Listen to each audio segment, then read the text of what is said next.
What's up, everybody? This is John from Coding Addict, and welcome to another live stream. As always, I'm joined by one and only Mr. Paul Bratlovsky himself, the mastermind behind the Coding After 30 channel. You see, this time I did it right. How are you, Paul? It was great. No, thank you. That was an amazing introduction. I love it. To be Okay, here, that with the legendary John Smilga here, I'm actually, by the very, way. very happy. How's things in Texas? Everything's cool? Yeah, really, really good. No snow, so that's good. Yeah, that's. I mean, it's kind of fall in here, so I don't know. When Yes. people say that there's no four seasons in California, I'm kind of disagreeing with them a little bit. Yeah, if you want to check out some cool content, be sure to check out Paul's channel, Coding After 30. See, I've been practicing all week. And while you're there, be sure to smash the like button. I'm told it really helps the YouTube algorithm. As far as the announcements, thank you for everyone who's showing up. Thank you for everyone to who's pretty much watching it after that. If you get something out of this, I mean that's really really awesome. And thank you to everyone who comes here and participates. That's also kind of the whole point here, where it's not only me and Paul talking, but it's also you encouraging yourself and all that, and sharing the what helped you and all that sort of thing. And few announcements. Starting times might vary because of the daylight savings. Essentially, it depends on my daughter's schedule.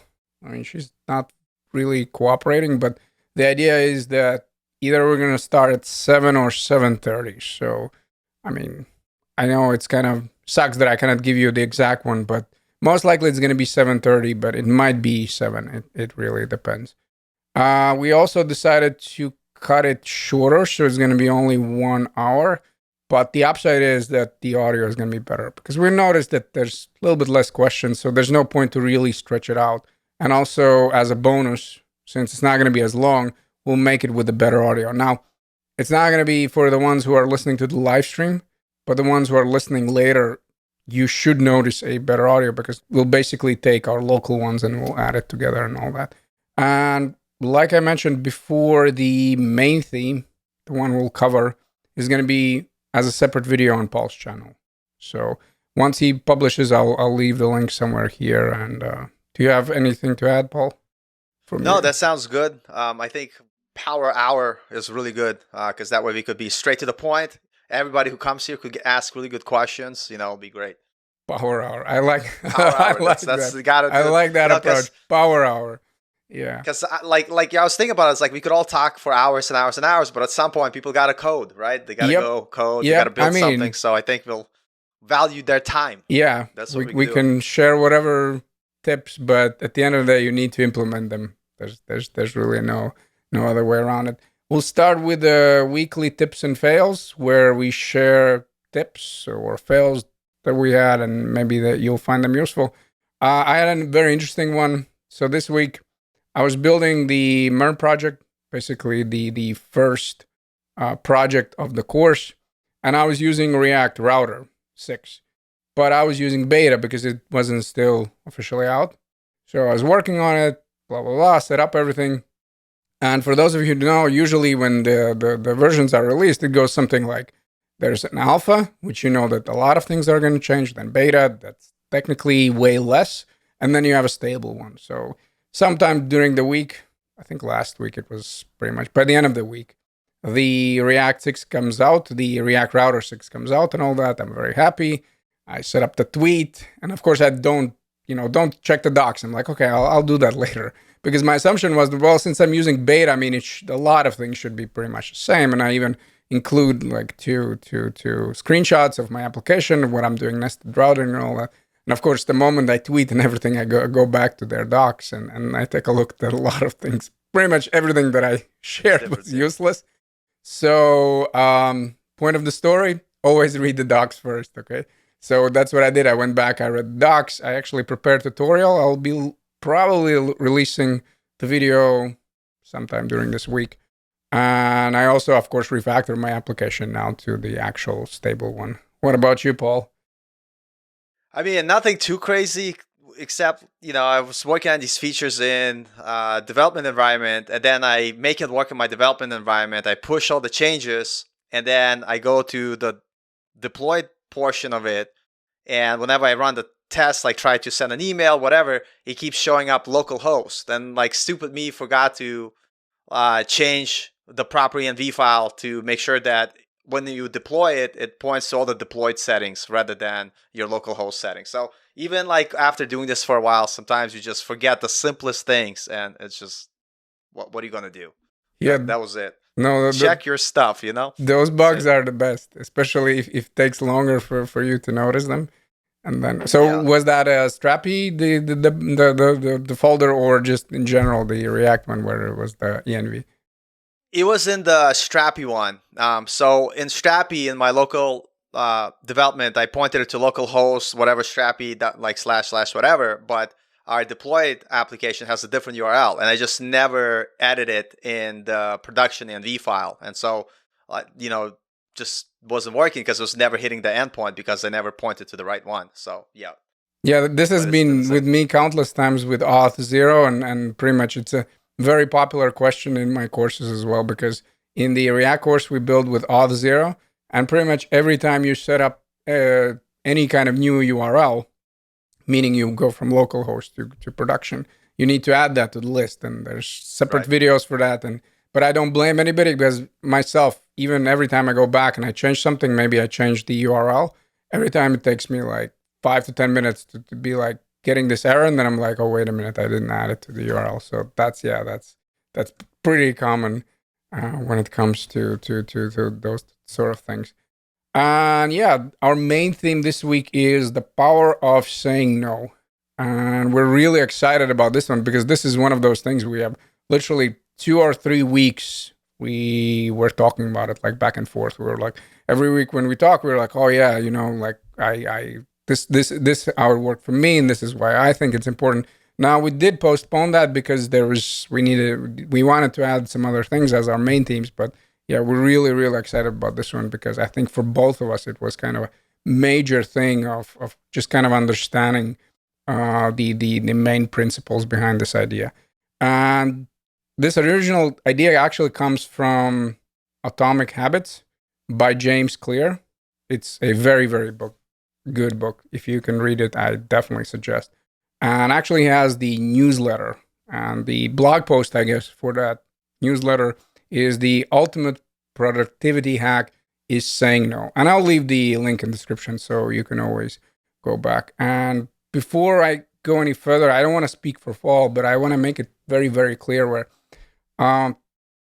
it's one thing to know those things, but as far as implementation, it's still a daily struggle for me. So when I'm saying any of this, it's good to know how basically the idea behind it, but understand that everyone struggles with that. It's pretty much a daily thing of applying those principles, to whatever situation comes up, and no one is pretty much perfect. So I just want to kind of put it out there so you don't think that I'm just telling you like, oh, I learned this great thing and now I'm implementing it every day. Yeah, I try to, but it's not always a success. There's some days are better, some are worse, and all that.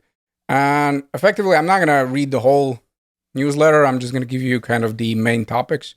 The first one is, I guess, is not doing something will always be faster than doing it. So it doesn't matter how you optimize some kind of task, saying no to it, basically not doing it, something that you don't want to do, is always going to be faster. So that's number one. Other thing, it was kind of a little bit mind-boggling to me when he talked about it, that when we say yes to something, we actually say no to other things, right? So when we think about no, we think of like something negative and all that.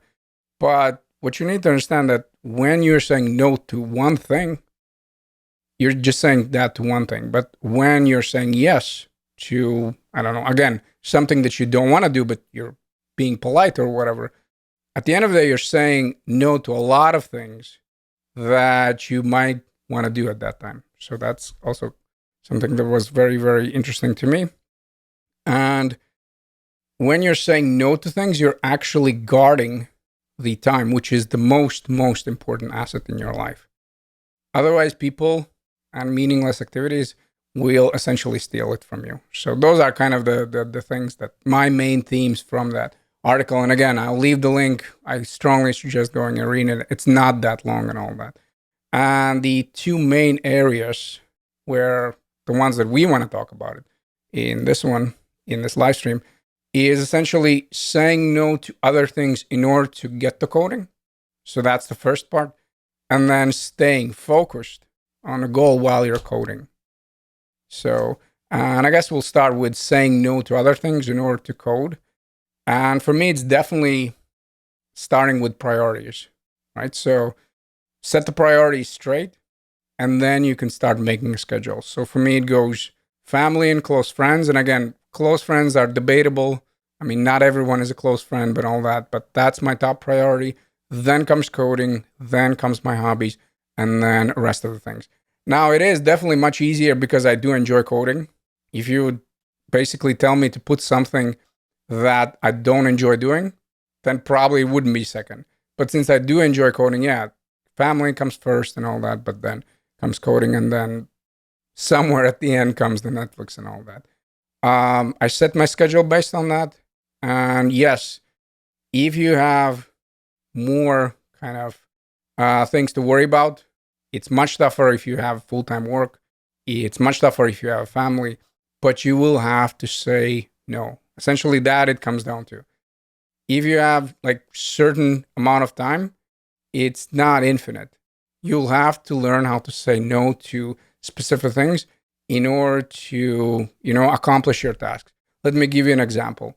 So in my courses, I have student questions, and I really pride myself on pretty much answering all of them as best as I can, because I think that's kind of a part of a learning process. So I never publish the course and then just ignore the questions.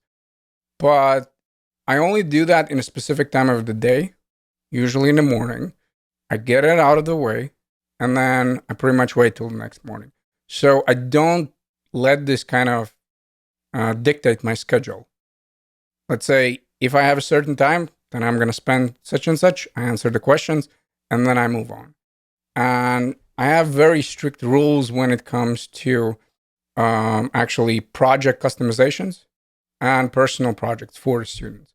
So to give you kind of example, I would enjoy nothing more than working on those things with students because I find it really interesting and all that. Now, the problem with that is that if I'll do that, then I'll pretty much say no to other course students and the future students because I'm not going to be working on things that I actually need to do. So I have a very strict policy where I say, look, I mean, and that it goes even to the people that I really enjoy working as students or whatever. They ask really good questions, they participate and all that. But I'm still very firm where I say that there's no way I can do that because that's just my policy. And I just try to stick with that. And that's kind of my suggestion as well, where come up with those kind of rules, whatever they are, and then try to stick with them. That's kind of the best thing that I can give you. And also, I'm looking out for people who abuse the system. So again, I'm very helpful and all that. I try to answer the questions and all that. But if I see somebody abusing that, basically someone comes in and asks like 6 questions in the span of 1 hour, and I can see that I clearly covered all of those things during the videos, I'm very politely just saying, look, I covered that in the video, or I just ignore it. At some point, you cannot be always like basically trying to please everyone. It's not going to happen, right? I mean, I know it sounds kind of maybe rude or whatever, but no one will kind of look out for you. You'll have to do it for yourself. And that kind of is the biggest one that I kind of took away from that. What do you think, Paul? Yeah, no, 100%. You do have to manage your time because that's something you'll never get back. And like a lot of people ask me, like, do you watch Netflix? Do you play video games? And no, like a lot of the stuff I cut out. And I'll use example as Netflix.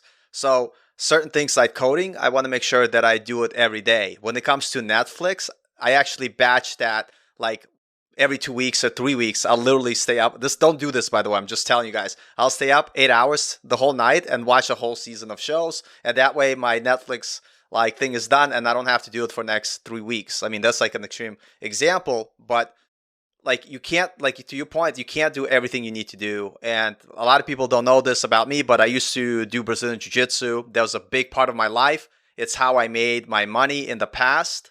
doing Brazilian Jiu-Jitsu. It's something I love and I enjoy. But when I made this transition to learning web development, I completely gave it up because the time that I would be going to the Jiu-Jitsu class or practicing or what have you, it was the time that I was literally saying no to coding to. Like kind of like your point, if you say yes to one thing, that means you're saying no to something else. And that's the decision I made. So I've been on this coding journey seriously since I started working for 3.5 years. So I haven't done Brazilian Jiu Jitsu for 3.5 years. Like, and to me, it was a sacrifice I had to make, you know?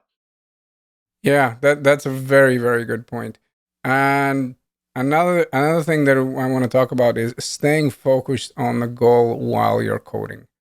And this one is a very interesting one because when it comes to industry, it's just you have vast amount of options and it's always changing. There's always this some new shiny thing on the horizon. And that is actually good and bad. I mean, it's good because it's very interesting. It's not a boring place to be, but it is bad from the perspective that it just makes way harder to get something done.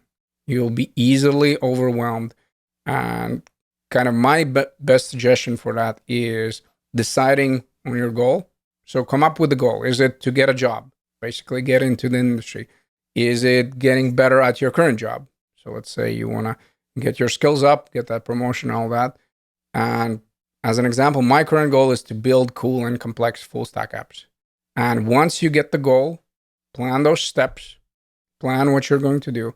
And in my experience, the more time you'll spend on research and planning, the less you'll actually spend on jumping around and wasting your time. For example, if you're going for front end dev, pretty much it's HTML, CSS, JavaScript, React. Those are the minimums.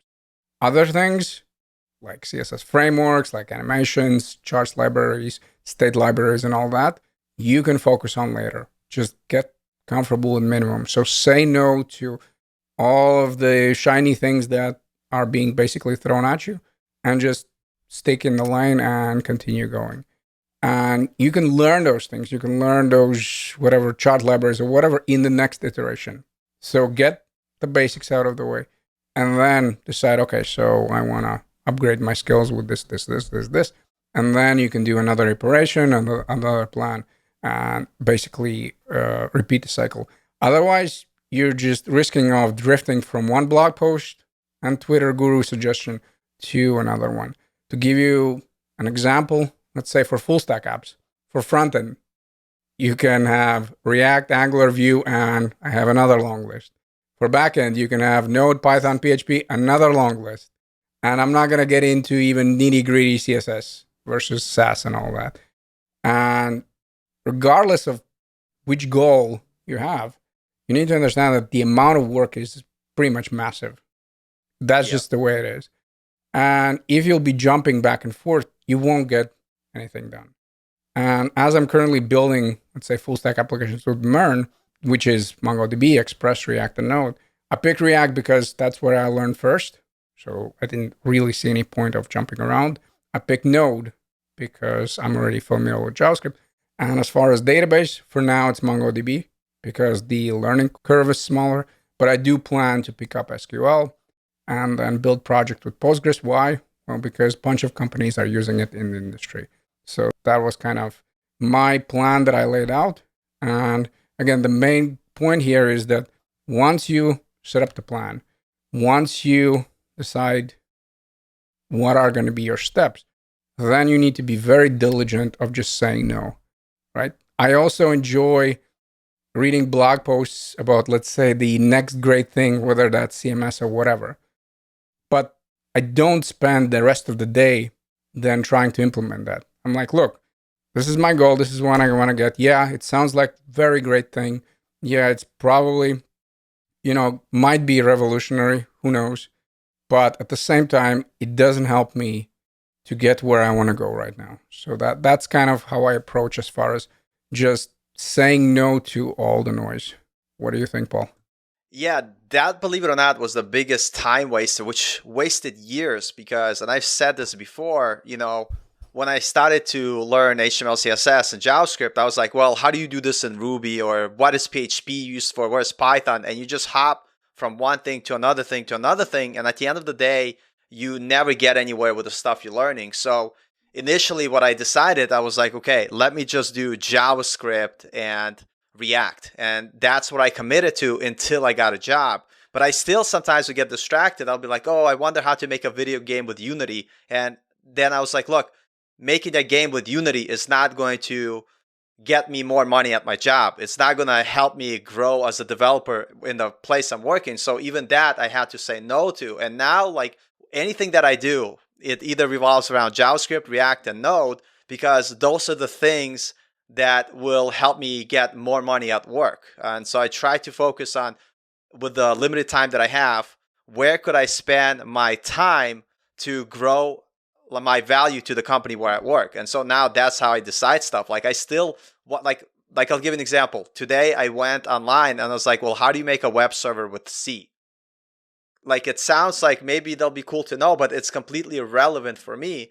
And for me, like the only reason I thought about it because I just love coding. But even my love for coding has distractions. Like I have to be like, no. Instead, I should figure out how to do the thing that I need to do for my work. And so definitely being able to limit your scope of what you're learning, saying no to distractions, saying no to all the shiny items, and just sticking to what you need to do. Not only are you going to get to your job faster, you're going to be better at those technologies. It's like that. You can't be a jack of all trade. You just can't. You know what I mean?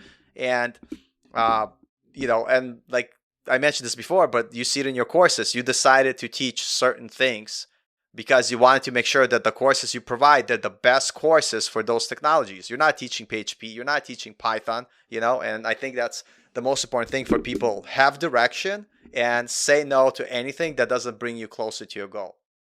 And one thing that I want to add is you also need to keep in mind that if that thing that, let's say, is that new shiny thing, if it doesn't pan out, you didn't waste your time on it. Because a lot of things are, they will take over the industry and all that, and nothing happens in 2 years.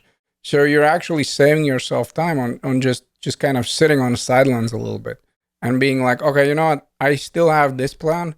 So let's see where this thing is in 2 years. And you can always come back to it. It's not like you're forever will stay with one thing. Of course, you're progressing from one thing to another one.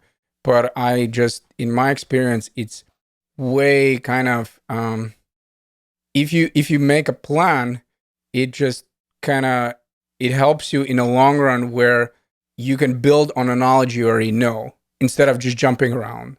So if you do decide going full stack, if you still stay with JavaScript and all that, it's just you're getting better front-end developer because you understand that. So no one is saying you should always just, never learn anything more than HTML and CSS, but just be very careful of your steps because it's very easy to waste time. Because again, it's a very cool place to be in. There's a lot of new things happening every day, but it's very, very important to kind of stay focused. That's kind of my best suggestion that I can give.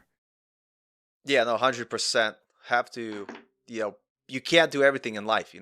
It's like, that's just basically what it is. No, this was for us when we started talking. We were like that changed everything when each of us had this like plan. Okay, you know what? I'll say no to this, and I'll just stick to that one. That literally was a game changer for me. It was for Paul. So like, I don't want to over exaggerate, but this was really, really a big deal for me. So yeah. Like, and it doesn't mean that we're not saying don't learn whatever, like PHP, don't learn C#, don't learn whatever you decide to learn. Just stay in that lane until you get a job. So I started coding a while ago, but I couldn't get a job for the longest time because I wasn't focused and I was trying to do everything.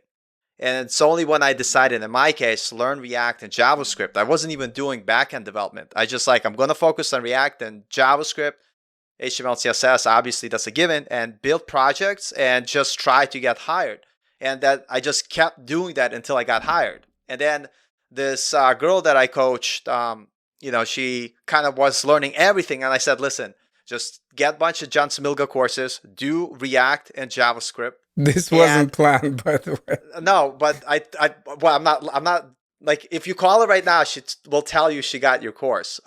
But the point is, it's like she just stuck to it, even though she had all these people telling her, maybe you should do Python, maybe you should do this. She's like, you know what? I'm going to stick to this thing because I want to be front-end developer. And she got a job. she actually left me a really nice thing on LinkedIn. I was like shocked because like yeah, apparently that advice of having focus, staying to one thing, and saying no to everything else got her to where you need to go. By the way, I was gonna say because you reminded me about your courses. The reason why I love courses because you have like I appreciate your sense of humor. So I was watching like your JavaScript course, and I like the one where you talked about HTML video example, and you have a video of this guy running through the desert, and like I don't know about this guy, like if he's having a good day or not, because should you really be running through the desert barefoot? Without any like mental issue or something. That was hilarious. Yeah, I do, That's do hilarious. remember that one. Yeah. But I like it because I feel like they're like very spontaneous and funny because you don't expect it. It's really good. So very very good, fun and educational courses for sure. Yeah, and I said that I want to add one last thing, but not, there's one more thing that I want to add. And as far as people, yeah, it's one of those things where you might feel bad at that moment when you have to say no, but you will feel way better when that time comes around and when actually you're doing what you want to do. Again, it doesn't mean that you need to cancel on everyone or whatever. I'm just Right. saying that that time that you have is the most important asset. And there's always a way of being polite and just saying, look, this is my plan for that time or whatever. So, I cannot like please everybody. And this is kind of a big deal where you don't always have to say yes just because you're in that moment or whatever. There are ways how you can be very polite, but be like, look, this is what I want to do at that specific time of the day or whatever. And kind of I'm not going to change my mind just because there's I just need to run over there and kind Right. of and do something for somebody else. So yeah, I guess that covers it and all that. So yeah, we're 27 minutes in. I don't know. Do you want to do maybe you start from the kind of back and I start from the front, and then we kind of, if you see something interesting, then I by the way, I right away see a very good one which you're gonna like, by the way.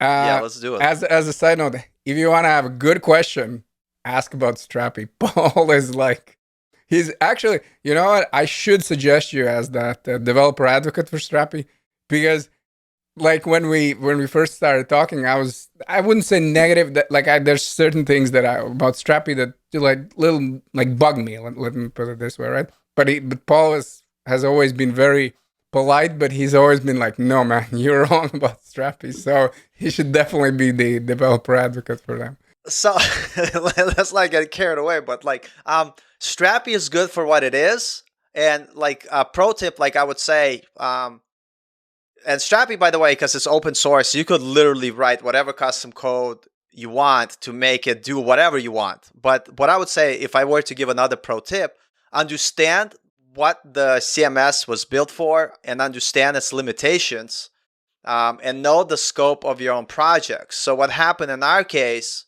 is we started with a scope for a project, and then it got bigger, bigger, and bigger. And so now I'm doing a lot of custom code in Strapi backend, which still is fine for us because we're using GraphQL and it makes it like magic just work. But if we weren't using GraphQL, I probably, with the amount of code I already wrote, we could have just did a express server ourselves. You know what I mean? So definitely know the limitations of the tools that you're using and make sure that you're using the right tool for the job. That's kind of what I learned. But in our case, Strapi is still good. By the way, if you want to learn GraphQL and have your own backend, Strapi is still by far the best. But I hear Keystone JS is good too. Yeah, Only I've because heard good things about Keystone, but Wes I Boss said it, and so I'm yeah, like, he must be right. So, and he's he's right. Keystone is really good. But I would say like it's somewhere in the middle. So Strapi, it's like a lot of stuff is done for you. Let's say Node, you have to do everything yourself, and Keystone is in between the two. There's a lot of customization, and then certain things are easier to do. So, but it's good. It's good. Have you done any authentication with Keystone or no? I started to. I'm just work like I don't like this. We just talked about saying no, so I started this project with Keystone JS like, yeah, I want to learn it with GraphQL. It's going to be great. And then I had to, through the middle of it, I'm like, what am I doing? I'm not using Keystone at work.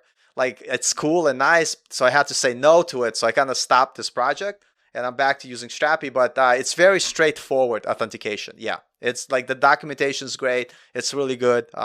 So, like, I would say, like, if you're a beginner, pick Strapi. It's beginner friendly. And if, like, use one, don't try to learn both. Figure out what suits your case the best and use that.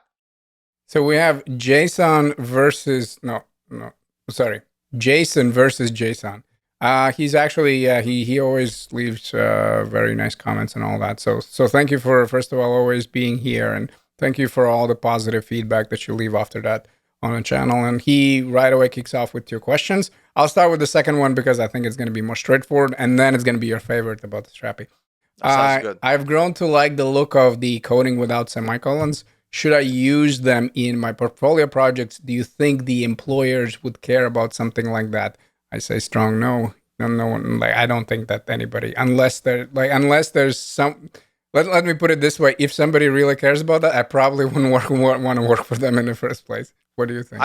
I do have a question. Like, I heard it somewhere, and I don't know if it's true or not, so I have no idea. But they're saying that when you're writing node.js, it's safer to keep your semicolons. And I don't know what I don't know, like, because it's fine in JavaScript. It doesn't make a difference. Maybe if, like, people, I don't know, like, leave off a semicolon and then they add something out. I don't know. I don't really see that being an issue, but that's what I heard someone say. I don't know if you ever heard anything like that. No. Yeah, so, because I don't like semicolons. Like, I don't use them. To tell you honestly, I have a prettier setup, and if I have to be perfectly honest, I don't know even which one it is. I know that there's some global setup that I always use. Whether they are there or not, I don't like, but I just have it somewhere, and I haven't thought about it for, I don't know, 3 years or whatever. So his first question: hey guys, I'm working on a project for my portfolio to hopefully land my first front-end job. Is it worth setting up my own backend and database Myrna, or should I just use something like Strapi? The stage is yours, Paul. I mean, I would say use Strapi. Like, if you're an amazing front-end developer, I would say, and you know exactly how everything works, you know how to, like, do everything yourself, and you just want to challenge yourself because you're going for full stack development, like, it's just so much more overhead when you try to build not only the front end but the back end yourself. So in my case, I just went with Strapi, and the reason why I like Strapi, because it is built under the hood, I believe, with Node and Express, and so, like, little by little, like, you could write your own custom controllers. You see how the models work, a bunch of other stuff that they do that. And what I also like about Strapi, their structure, and so it actually taught me through using Strapi how to organize, let's say, a Node application if I were to do it myself from scratch in terms of the way they do their files. And at least personally, I like their approach. And so I started with Strapi, and now I am finally getting into doing some stuff with Node from scratch. So someone who's not super comfortable with coding, I would recommend that approach, because it's easier. And, like, if you see, like, the front end application that I'm working on on my Tuesday night stream, it's starting to build some sort of complexity. We have, like, automatic, like, timeout. We have, like, reset password with email, all this other stuff. And I can't imagine doing the front end part of it and then also implementing it on the back end without using Strapi, unless you're super good on the front end and, you feel like it's going to be easy for you to learn back end. But I don't recommend it at the beginning. So for me, it's a very good idea in the first place, because we have talked about this already countless times, where essentially, especially if you want to stand out from the crowd, you will have to start going into a path that is less traveled. And what I mean by that, there's only a certain amount of APIs that you can hit as a front-end developer in order to showcase your project. So if you do want to stand out, yes, you'll have to start, like Paul is always saying, you need to learn how to make a post request. It's as easy as that. You need to understand how to send data actually to the server, and that in a process, first of all, make you a better front-end developer. And second, yes, your project will be more complex. Now, with that said, again, nothing against Strapi. My only issue is that I've had quite a few students who struggle deploying it. You can get it working in your local setup very good, their docs are actually very extensive as far as, like how to make the post request, how to log in, how to do all of those things. My issue is that it is not hosted. So in order for you to set up that project, basically in order for you to host the front end project, unless you're building static app like with Gatsby, where you can just pull the data at the build time and then just ship it, it's not going to work. You cannot just deploy the app and then expect that it's going to pick up the local host. So that's why, again, for me, I do. There's always this issue. There are the headless CMSs that are already hosted, but as far as their let's say setting up the features, and I'm talking about more about CRUD. I'm not talking about just pulling in the data, because then again it's not that different. But as far as, let's say, posting onto that platform, it's not that easy. Strapi is really like, it's extremely straightforward. Just make a post request and whatever. It's pretty much in a docs. It's probably one of the straightforward ones that I've seen, especially when it comes to authentications and all that. So it's funny you say that, John, because I messed up deploying Strapi like 5-6 times. So now for me, deploying Strapi is easy because I messed it up 5-6 times, 7 you know times. what? So Even for that, like, again, my biggest issue, maybe it was because I was using alpha. So at that time, it most was likely it wasn't alpha. stable, so it was changing and all that. So again, I might be sounding I like would say that's probably like big, an big old problem. man screaming at the sky right now. But like, to me, again, it was that their docs were very straightforward, even for deployment. It was like literally, hey, you need to do this for Heroku, and blah blah. The problem was that even if you follow to the T, it was like you're getting back errors. And the problem was that with Heroku, anyone who has deployed on Heroku knows it's not the most kind of, I would say, friendliest one to find the actual bug. I mean, in general, when you start talking about servers, it's a pain to kind of pinpoint, okay, what is the actual issue and all that. So like for me, I think, to be in your defense, I think alpha just sucked, like, just to be honest, like in terms of deploying and production stuff, because it was constantly changing. Now that it's in beta, it seems to be fairly straightforward in terms of deployment. And I deployed to Heroku. I followed the docs. The only difference is I always use Postgres, and I deploy Postgres to Heroku as well. And maybe that's why I don't have issues. I haven't tried it with anything else. But to me, now it's not a problem. The funniest story about what you and I are talking about, we have this guy who's a Python guy who doesn't even do like JavaScript. To him, JavaScript is just the worst language, but he works at the company I work for. So he also does our DevOps. And so I'm like, look, we're working on local like server with Strapi. It'll be nice if you like deploy it somewhere. And I'm like, I could do that if you want. Do you have? And he's like, no, I got it. And then like half hour later, he's like, okay, just go to this URL, and he deployed it, and everything worked. And I didn't want to ask him, because I was like, like how like the first time everything works. And I think like, I have no idea. That was kind of my grind with a little bit with Strapi, where it's one thing to, as a front end dev, to use it for quick option of having a backend.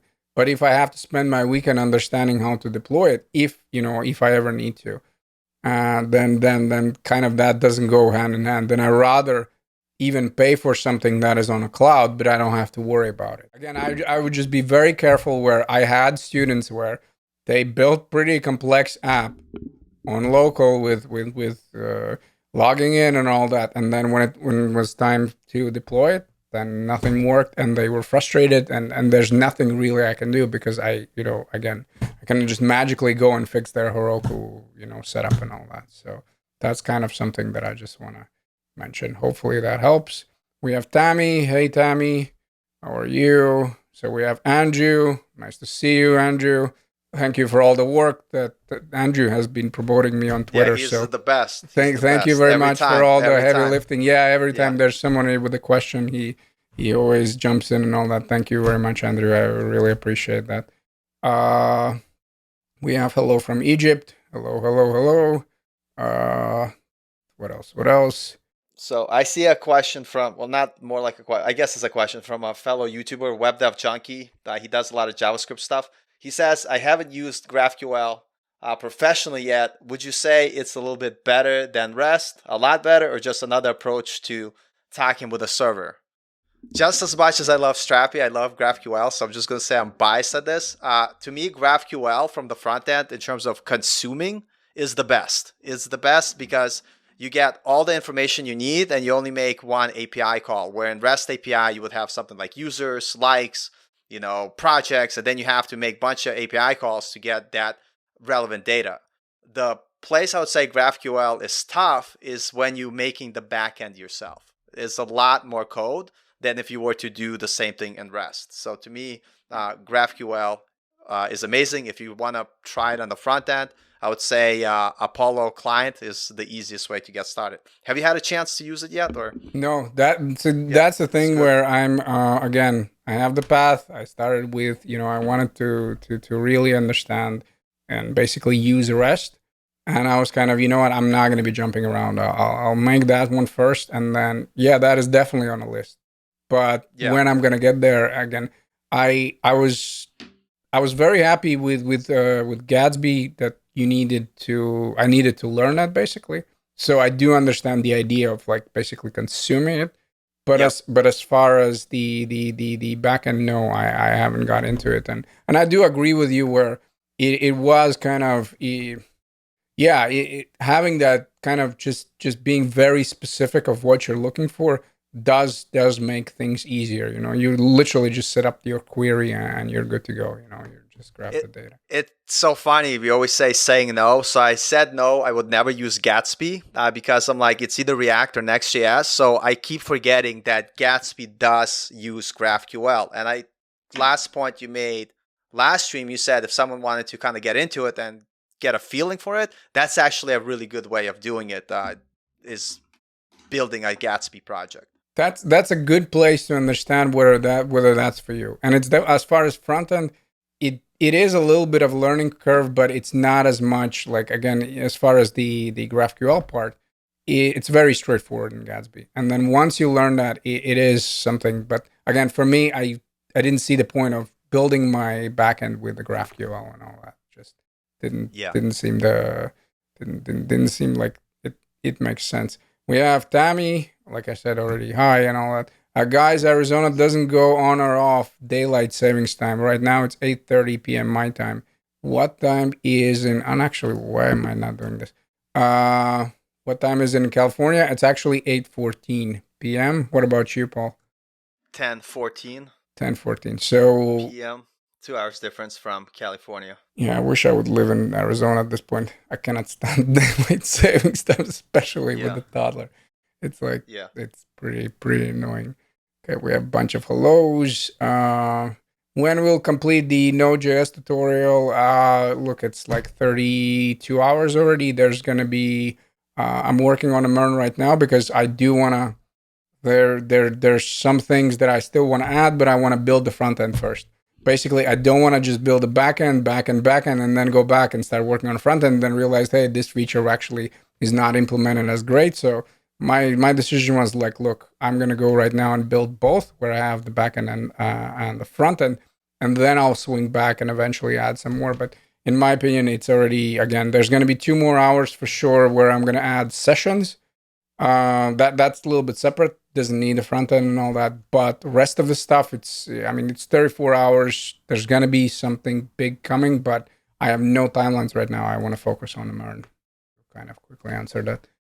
Uh, Hi John. I just bought your JS course. It's really good. Thank you very much for support. Thank you for content. Uh, don't drink coffee, otherwise you'll get a big fat error. Yes, the big fat errors. I mean, I cannot survive. Like as a side note, I cannot survive without coffee. So I not a funny story. So I stopped drinking coffee. I was like, for 3 days, I'm not going to, 4 days, whatever, I'm not going to drink coffee. Third day into it, like I feel I'm dying. Like I literally think I'm going to die. My head is exploding. I'm kind of sweaty all the time. And I'm like, maybe I should go to a doctor or whatever. And so where I live, we have a nurse practitioner lives here, and I go to her. And I'm like, I think I'm dying. I need to go to the hospital. And she knows me very well. She goes like, I haven't seen you been drinking coffee. I'm like, yeah, I quit cold turkey. And she's like, you idiot. like you get real legitimate withdrawal symptoms from coffee, because I've been drinking coffee like 25 years nonstop, and so I was literally suffering through coffee withdrawals. So she said, just drink some coffee, you'll be okay. So I did that, and now I just never, like, I keep drinking coffee because I'm like, no, thank you. That's one thing that I'm not going to deny myself. I don't, again, I've quit a lot of things, like as far as, I used to smoke a very long time ago. I pretty much, we cut out any kind. I mean, I was never really a big drinker, but I cut out completely right now alcohol. Just because with the small kid, it's like, I can, and I just don't have any interest in like even having like one or two beers. It just doesn't, it's not for me. But as far as if somebody, like every time I read an article like, oh yeah, coffee does this, I'm like, you know what? This is the one and only thing that is just, and I get No, I can't quit it. yeah, I get a specific one. It cannot be even, one of the, it needs to be strong. It needs to be, get the job done for me. Otherwise, I'm just like all day, like half asleep like this. And then it's like, well, what's the point in all that? So no, that's, Every time I Google anything with coffee, I always start the benefits of caffeine, the benefits of coffee. I never even want to search anything that says coffee is bad for you. Like I'm just like, no, no. no, Um, if I were to like not drink coffee, then that would be a very big deal for me. I mean, every time I drink tea, I'm like, what is this? So, Tammy's asking, anyone, is there a way to batch import images in React, or do you have to do each individually? I've never did anything like that. I've never batched anything. So have you? no, not in terms of like presenting images in the front end. You might have like I don't know, like I would have to look at the exact example, seeing what she means. Like, um, so I'm assuming like I don't know. Like I think I have to look at example. Like the only batching I've done is when you're working on the back end and you're making like multiple like post requests or bunch of requests, and then you batch all of those into one, and then you wait until those complete before something happens. But in terms of like importing images, like I not sure exactly. I've never seen like batching image imports. I know in any case of React is if you, let's say, have a card which will have a different image, is you're getting an array, and that array has bunch of the objects that have that data, and then you just display a different image via map or something like that. But I'm not sure exactly Yeah, that's, outside of that I agree. Where kind of. it would, on a backend, technically you can set up some kind of seeder where there's a functionality that it maybe pulls it from somewhere, those images, right? Maybe some kind of, or the Pexels API or whatever, pulls it in and then maybe, dumps it in your database, something like that. But as far as front end, no, I've always Yeah, a lot of pretty times if much. it's just, yeah, for front end, if it's just like a static website, you just have the images in the image folder and you just point to them. At least that's Yeah, how I for always me, done it. always been as far as front end project, then if it's not some kind of image that I'm just using like one off, I don't know, a logo or I don't know hero image, then it's usually sitting in a database, meaning headless CMS. Yeah. So Yeah, that's yeah. okay, so we have, hey John, do you build React web apps from scratch or use web template to save time? Please respond. So this is something again we have covered quite a few times throughout the live streams. Where, as far as functionality, start from the scratch. But I have CSS set up. I have the default CSS. Again, a video on my channel. You can go and take a look. Really has saved me a lot of time. I do. As far as backend, like building Mern, it's one of those things with Node project. There's a bunch of things that work already as a setup, so there is no need to create the error middleware or whatever. There's no need. You can right away already have some models, for example, for user authentication. You literally can bring from project to project. But as far as templates, I do, like we have been saying, I do go to, for example, Theme Forest. I find at least few of them that I can combine in like a lot of times you're not going to get exact project, but at least you'll get, okay, so I can take, this idea is very good for this type of layout in my application. Then I mean this time, and then I just combine them. I go like, okay, so what is going to be my landing page? Okay, I'm going to go with this one. Then what is going to be my register? Next one, dashboard, and then kind of piece it together. I not really familiar with what do you mean by web template. That's kind of. Have you heard of anything like as far as getting pretty much a I don't know like a template project for React? I mean, don't people like make like starter templates themselves and they'll just put them on GitHub and like start like you could create your own starter thing, you know? Like I don't know if you would call it a template, but let's say if I'm using a React with styled components all the time and let's say GraphQL, I may make an initial project where I make sure all of that is installed. And then if I'm making another project, I'll just copy that repo and start from there so I don't have to go through that initial setup myself. Not sure if this is what he means by templates. Or, like we talked in the past, does he mean buying a template from somewhere and incorporating the project? For me, the biggest part, let's say the hardest part, let's put it this way.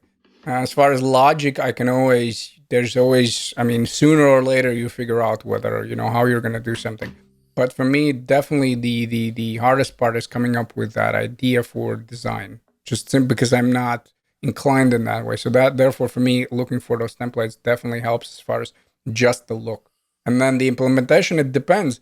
There's certain things that like I don't know. I know that in one of the previous projects I set up the filtering. It's not like I always remember line by line exactly what I was doing. Right? That would be impossible. So yeah, if I come to the point where I'm like, okay, so I need to set up this and this, and I remember one of the projects I had somewhere, then I just go back and I grab the code and then I adjust it to whatever situation and all that. So we have new to your channel. Could you share your Udemy link? It's you can find all the courses at johnsmilk.com. That's just it's over there, and you can find all of them. Ba, ba, ba. I will be surprised if. 1 second. I will be surprised if I will see a non-human head in your open door.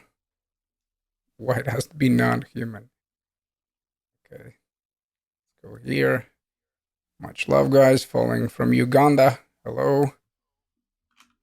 We have a cat joining our Yeah, live it's. stream. I'll send you a funny picture.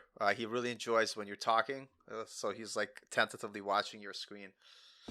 I mean, I It's saw you. funny. I saw the Twitter video where he was Yeah, they're funny. chasing something. They came to an end because they broke one of my monitors. So I'm like, bad idea on Paul. My fault. It was my fault. I shouldn't have known. Um, So we have Engine Boy. How can I ensure I have good enough JavaScript base?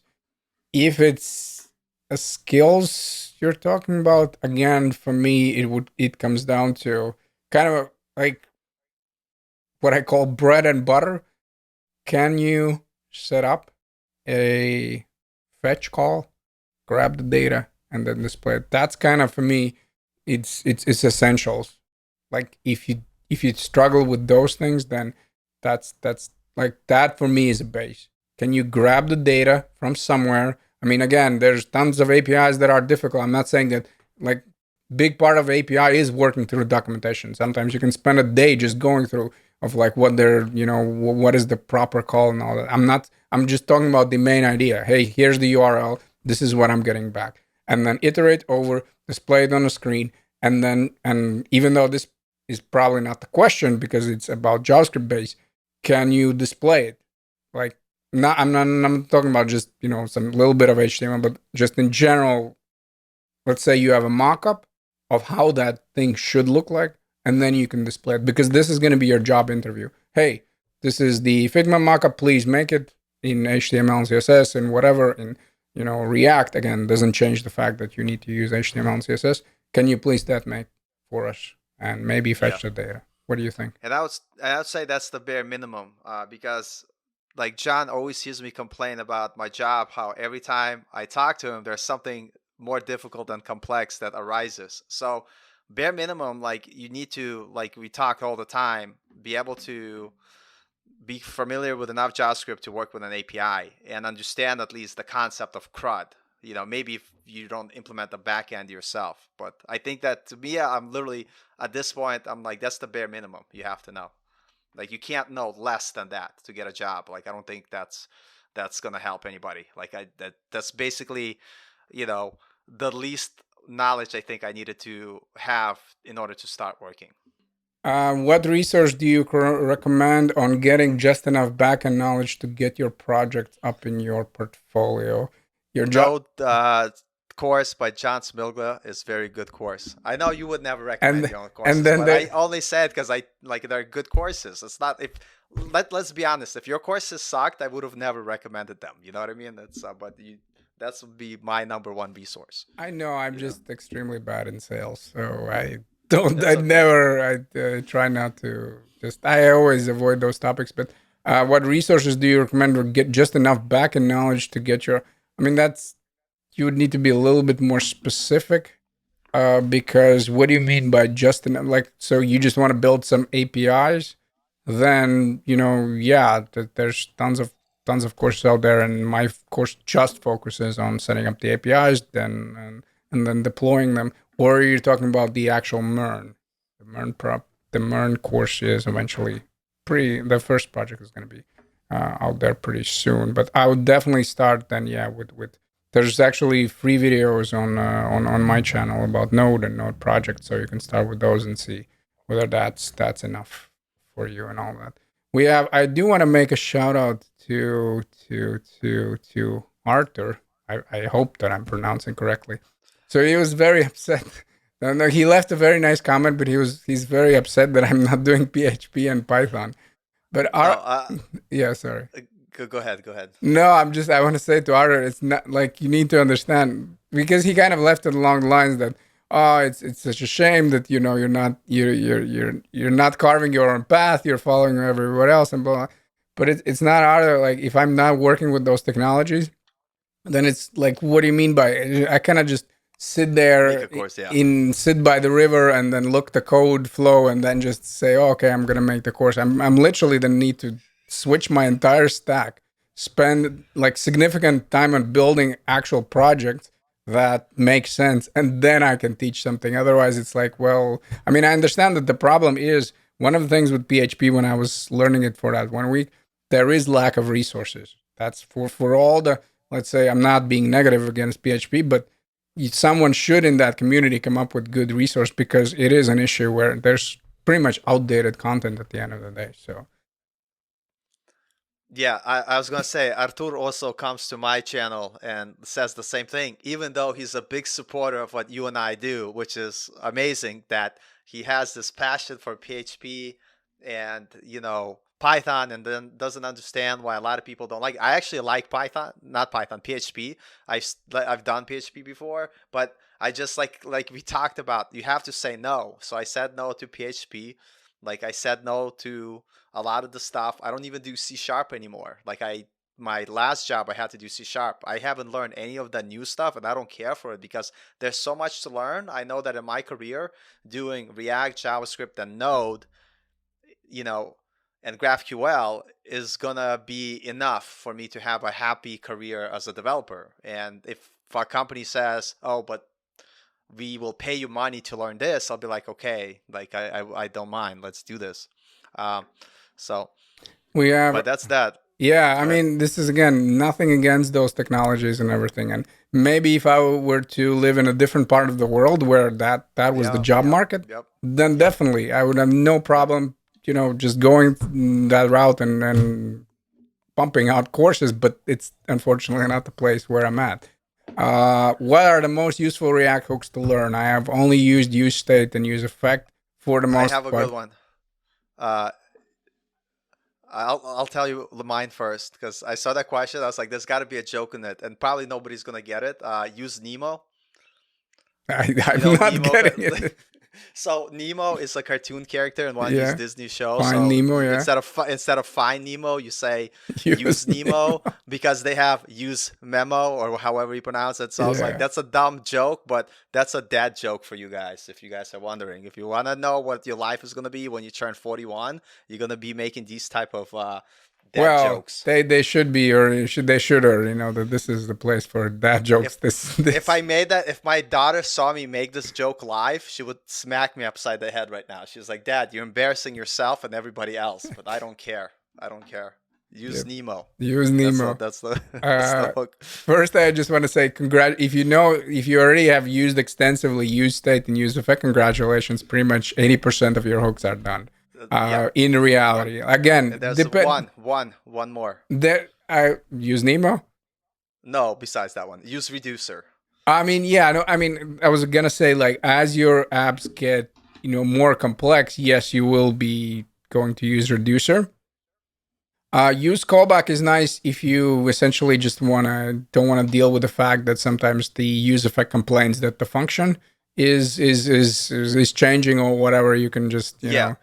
I actually wanted to ask you about that. Is that the only benefit of it? It's like if you don't want to add the functions in the That's as use far as effect, because that's the only reason. that's as far as I've time. used. That's as far as Yeah. I've used. I Yeah, haven't used same. use callback for pretty much anything else. Yeah. And even that one is sometimes I'm just like, look, I'm just gonna put the common thing and I'm just gonna get it out of the way and all that. But that one use ref depends. There's some situations. I think I used it a few weeks ago where pretty much I had this interesting case where I didn't want to do some functionality on initial render, and because useref doesn't trigger re-render, it's really nice to set it up, let's say, as false. Then once you fetch the data, you can set it up to, let's say, true or whatever. And what happens on that initial render actually doesn't, let's say you have some kind of fetch request that you don't want on initial render, you can check. And then once the initial render has happened, you can turn a flag. And then that fetch call is working. So that was my use case. I have selected things here and there with useref. I wouldn't say, again, it's very specific. It's very kind of use case. Yeah. At work, I literally use state, use effect, sometimes use reducer, and then once in a while use ref for specific points. But like use memo, I haven't used. Use callback, like I know what it does, but I don't use it because I just stick the function inside the use effect, and that's basically it. So, but yeah, so today we learned the power of saying no, and even though this is a very nice conversation, we did decide that we're gonna do just 1 hour. So thank you everyone for coming. Thank you for asking questions. Thank you for listening for us. What we are doing though is like as I'm pretty much editing or as Paul is rewatching it, we go through the questions. We do add them to basically our list, what are going to be our main themes. Now they're not going to be, let's say, next week and whatever, but we are taking kind of paying attention to what is being asked. So eventually it will, show up sooner or later. So again, thank you everyone for coming. Thank you for asking questions. Do you want to just say thank you, John, for everything you do? I really appreciate you inviting me here. If you guys have not, because like I got hired after taking John's React course 3 years ago. So to me, if I could give as much love to you as I can, if you guys haven't checked out any of the courses, they're really good. And if you don't want to spend money, this is what I'm going to tell you. Look at John's YouTube channel that you're on right now. He has so much free stuff on there as well for you guys to learn. And this is why I appreciate because you not afraid to put out all these resources, and you have your courses, and it's great. That's all I'm going to say. Thank you, Paul, for coming and being, like as always, providing a bunch of useful and very like good inputs that I really appreciate. Again, we have conversations throughout the week. I really appreciate it. Always have his opinion and have his kind of input on a bunch of things. And if you want to see the main theme, it's going to be on his channel. And then eventually, once it's up there, I'll just leave the, what's the name? I'll leave the link and all that. Thank you everyone for coming. So before you go, just last thing. If you guys want to cause some trouble, go ahead on Stack Overflow and ask about, don't use your real name, but ask about the use Nemo hook in React and see what people say. It's going to be hilarious. Anyway, don't use your real name, by the way. Like, it's not good. You're going to get some nice messages, but it'll be interesting to use, to read. Anyway, that's it. Thank you everyone for coming, and let's do it all together. Let's look for use Nemo. Sounds good, Paul. Thank you.